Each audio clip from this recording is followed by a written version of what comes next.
okay, I was working through Labor Ready most of the time, making some money, and I loved going to Goodwill. And it's kind of the old yard sale guy in me. I love just picking through stuff.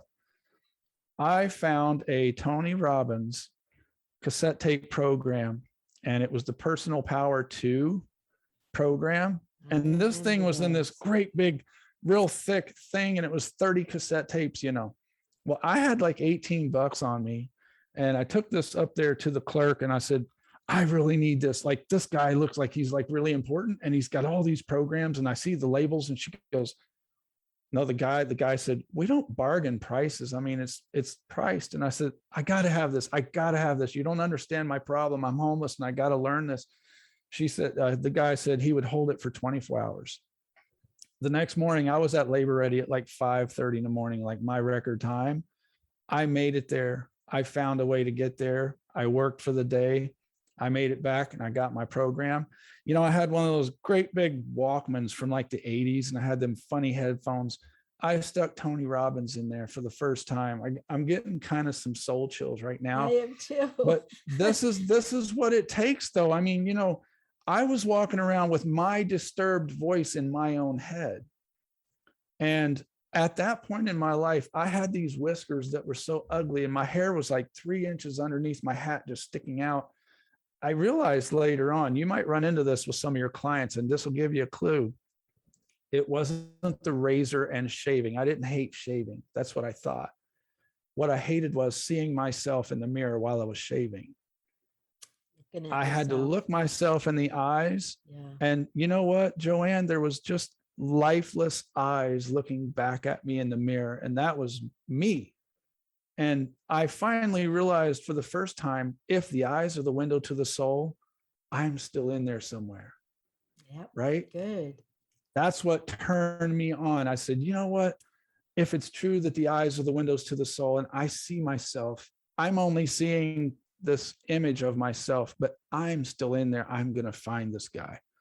And I started listening to that Tony Robbins, and not only Tony Robbins. I mean, he's not the savior of the world, but Tony Robbins is a lightning rod of motivation and optimism. Yes. And at that time, that you might as well have been talking Chinese to me. And in fact, I've got a notebook to this day that I carried in my backpack. My vocabulary was so terrible when I was living out in the woods, in the wilderness, as a homeless guy. I couldn't remember. I sat down with a pen and I tried to write down positive words. I got like 9 positive words on a list, and that's all I could think of. That's how angry and disturbed I was. And Tony Robbins, within an hour, I was saying things like, just wild, crazy, optimistic phrases was coming out of my mouth. And I'm like, I was walking around listening to the headset, just talking out loud. Tony says I can make it. Tony Robbins says I can turn my life around.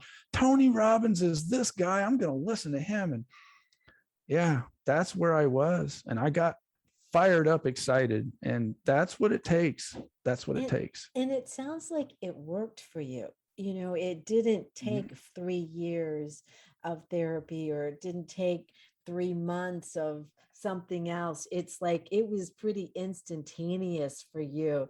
There was something in that message that resonated with you, that gave you that possibility. You can do it.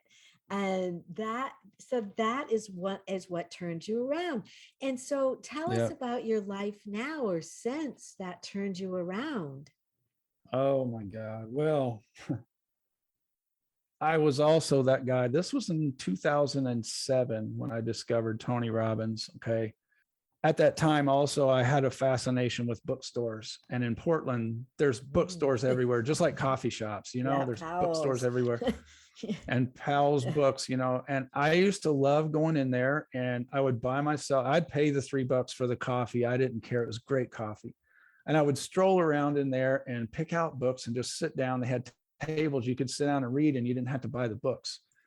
And I was over there with my little cell phone. I was taking pictures of the pages. And there was like a list of 1 to 10. These things were like, name off some of the goals you want for the future. And I would sit there and drink my cup to the bottom, and I couldn't think of a goal for the future because I didn't think I could do anything with my future. The thing about Tony Robbins and I'm sure you specialize in finding the message. It's not the golden carrot we're chasing after, it's self-worth. I wanted to Yes. feel like I could be someone with a voice that mattered. And I just wanted to know, I wanted my children to find out I became a respectable person. That's when I wrote down my goals, I wrote down the word respectable. And that word, when I looked at it on the paper, it almost made me mad. I went outside and had a cigarette, and I was like, that means I got to be nice to people. And that means I got to learn like this new vocabulary. And like, God, I just, I hated myself so bad. Being respectable was like out of the question. I ain't going to respect you. What have you done for me? Okay. So today, this is 2021. That's what, 14 years? To be honest with your audience, still to this day, I do still have bipolar triggers. They happen. And from what I understand, when we have real disorders in the mind, it's real. Okay. And positive attitude ointment sometimes just doesn't fix that. But what I've learned is skills so that when something comes out of my mouth, I'm able to kind of grab it right away instead of letting it get out of control like a fireball.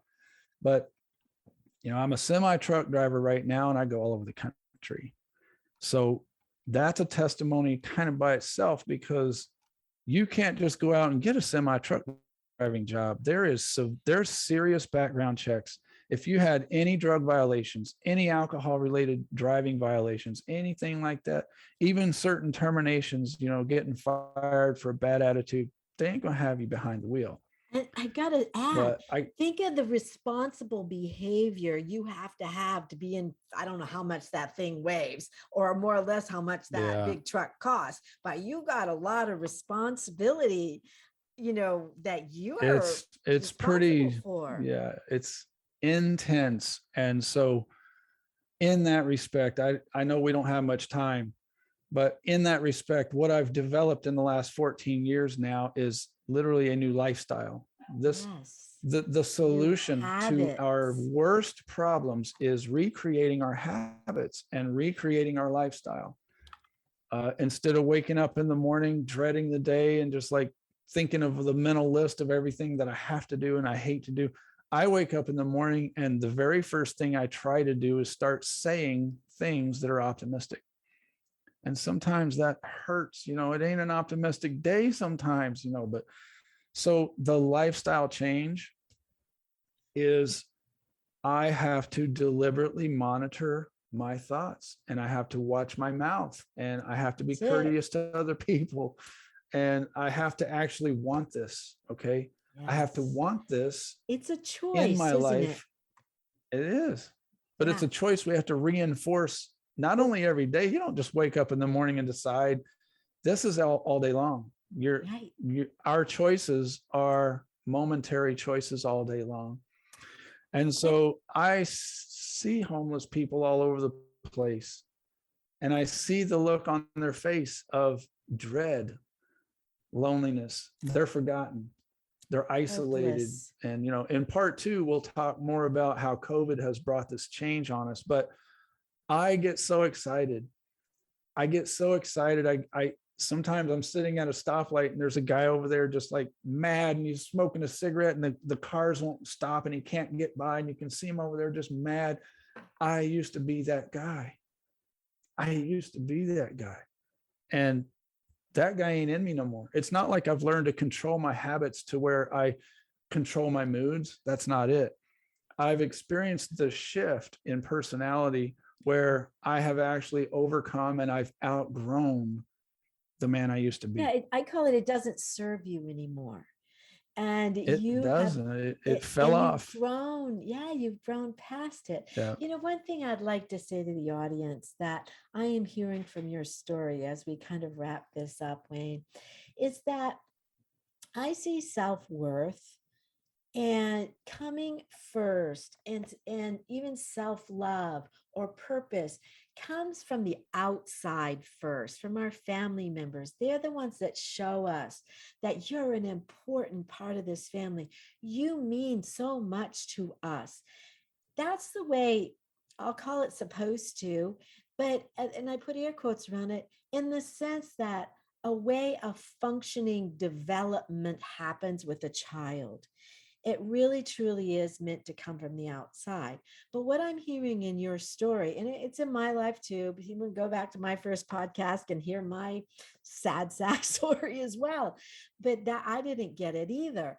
But I did it by pretty much the way you did, deciding I don't choose that anymore. I want these wonderful things in my life, and I'm choosing something different, but I had to give them to myself. There was nobody there to give it to me. Nope. And Nope.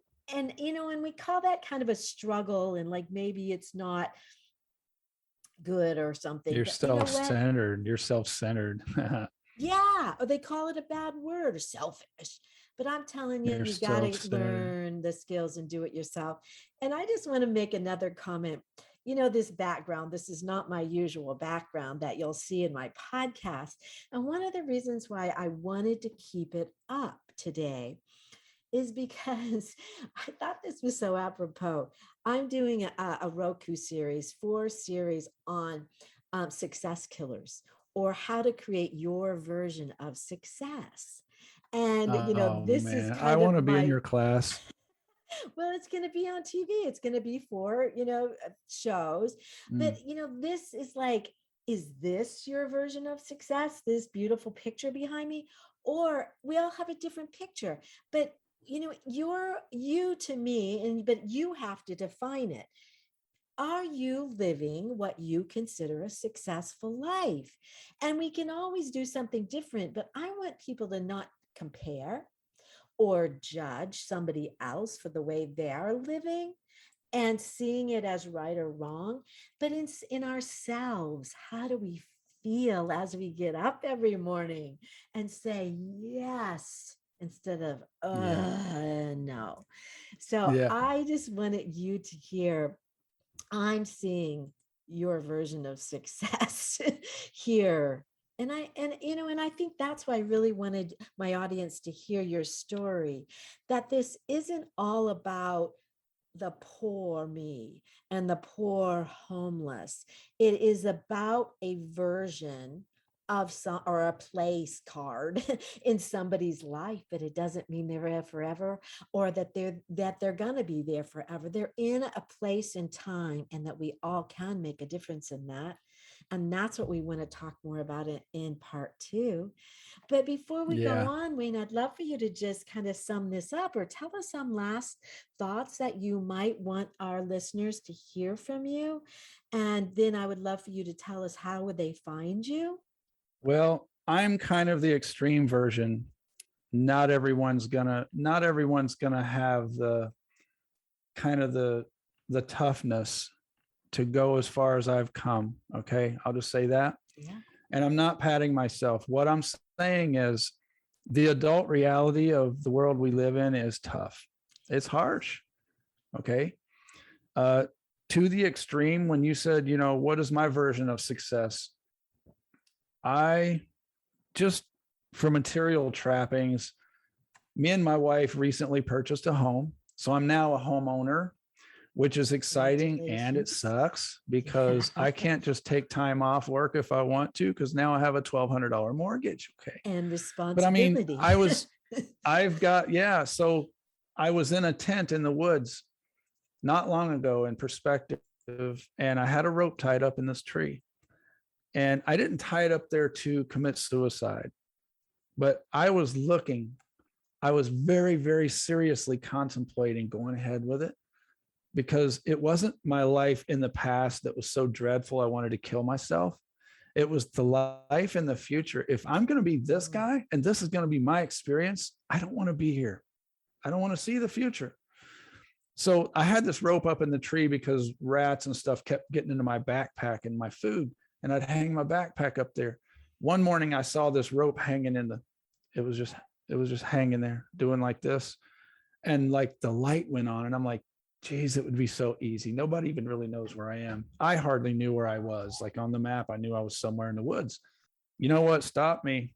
I didn't want that to be the end of my story. I knew my children would eventually find out, and they would say, I told you, he's a worthless, useless, homeless guy out in the woods and he killed himself. He's a wimp.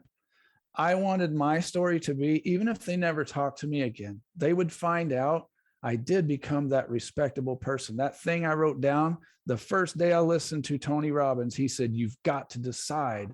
And when you decide, you turn the lights out, you walk out of the room, and this is your new life.